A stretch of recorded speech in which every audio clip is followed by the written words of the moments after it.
Aktor Lucky Hakim akhirnya merasa lega saat tahu laporannya tentang dugaan penipuan yang dialaminya menemui titik terang.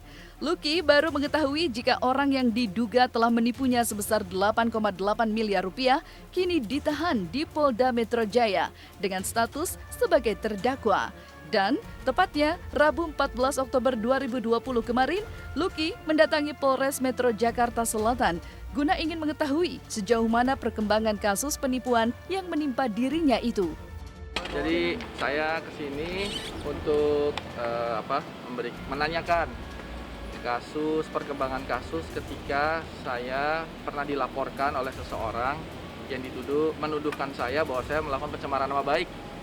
Orang itu adalah namanya Dini. Inilah dia dalang utamanya manusia yang seperti ini, bisa dilihat penampakannya. Ini adalah oknum dari PNS ya. Waktu itu saya umumkan bahwa dia itu menipu saya. Saya aja kena 8 miliar. Manusia yang bernama Dini ini menjadi tersangka dan sekarang sudah menjadi terdakwa. Sudah ditahan di Polda Metro Jaya ya. Dan besok betul ya Pak? Besok ada persidangannya, jadi insya Allah mungkin saya akan hadir. Saya ingin mengawal, karena ini kan besar ini, jadi melibatkan oknum-oknum. Nah,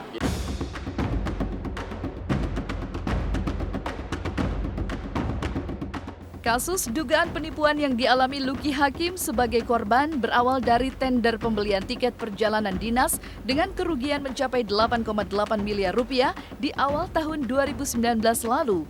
Kerugian uang sebanyak itu membuat pria yang gemar mengkoleksi hewan melata ini sempat kewalahan mencari pelakunya.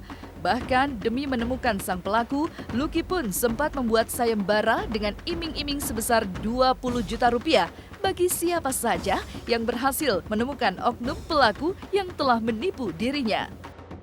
iya, jadi kami bukan tipikal orang-orang yang pengen cepat kaya dan rakus, pengen cepat kaya seperti biara tuyul atau jenglot, bukan. Memang prosedural bahwa ada penawaran dari kementerian, penawaran kerjasama antar perusahaan untuk ada SPK-nya, pembelian tiket, jadi resmi gitu loh. Keluar suratnya resmi, ada NPWP dan macam-macam, benar-benar, dan itu dilakukan di kantor tendernya pembelian tiket perjalanan dinas. Dan SPK-nya pun keluar jelas. Jadi banyak orang yang saya yakin merasa bahwa seolah-olah pembayarannya sekarang tertunda, macet. Jadi yang disalahkan adalah negara, yang disalahkan adalah institusi suci kementerian itu. Padahal sebenarnya oknum-oknum bermain, pakai cek dan ceknya cek kosong. Diajak kerjasama sebagai investor, lalu kemudian dijanjikan profit ya. Profit. Pasal itu 20% dari modal yang disampaikan oleh termasuk dari Pak Hakim. Nah kemudian setelah itu beberapa kali ada imbal jasa yang termasuk juga perdagangan. Orang ini nih yang melakukan modus operandinya salah satunya di gedung kementerian, di ruangan. Wah ini kan dahsyat nih. Orang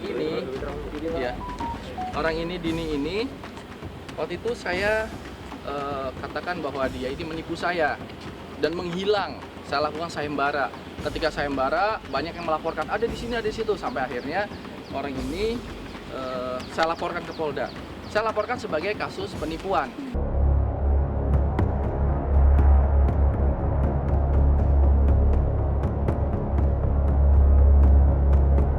Di tengah proses hukum yang menimpa dirinya hingga membuatnya mengalami kerugian material sebesar 8,8 miliar, Lucky Hakim ternyata juga berstatus sebagai terlapor pasca dilaporkan oleh oknum yang diduga telah menipunya atas dugaan pencemaran nama baik.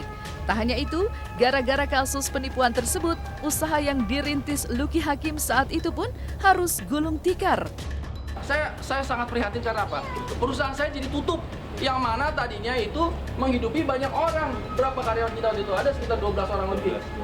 12 orang itu jangan ada 12 orangnya, tapi kan dia juga punya anak dan istri. Itu terpaksa harus tutup. Belum lagi kantor rekan kami akhirnya tutup gara-gara penipuan ini. Saya prosesnya terlapor. Nah, nanti saya minta kejelasan dalam waktu beberapa hari ini. Begitu saya terbebas dari terlapor, kasusnya selesai, akan saya laporkan kembali. Jadi mungkin dia kalau bicara pasang badan, ya silakan pasang badan di penjara selama sebisa mungkin saja gitu.